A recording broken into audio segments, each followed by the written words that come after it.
and homebound, limited means nothing fancy. So they're the kind of groups that we work with in the UK at the moment. And I don't think I'm unusual in actually finding myself in all three categories.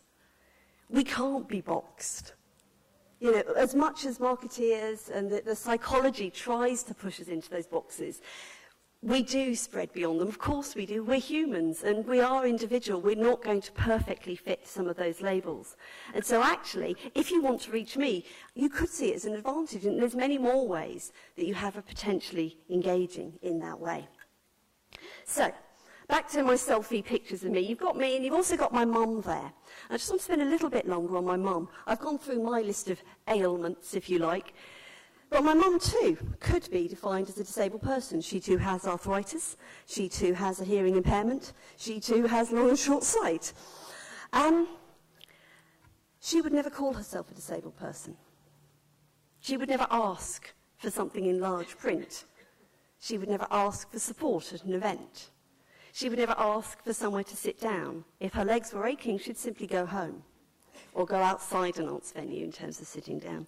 She would never battle with anyone to get anything accessible. She considers her disabilities, if you like, to simply be a matter of aging and to be her responsibility to deal with. So you, as marketeers, have to include both of us. You have to include the strident militants like me, who will shout and scream at you for not making your events, publicity, websites, information accessible. But you'll also have to include my mum, who won't ever say anything to you, who will just simply not come.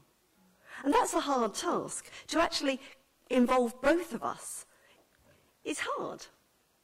But it means that when you carefully craft your websites, your information, and you have your disability access page, it means don't be too cocky, don't be too proud of yourselves, because actually there's an awful lot of people who need that information who will never go there and find it.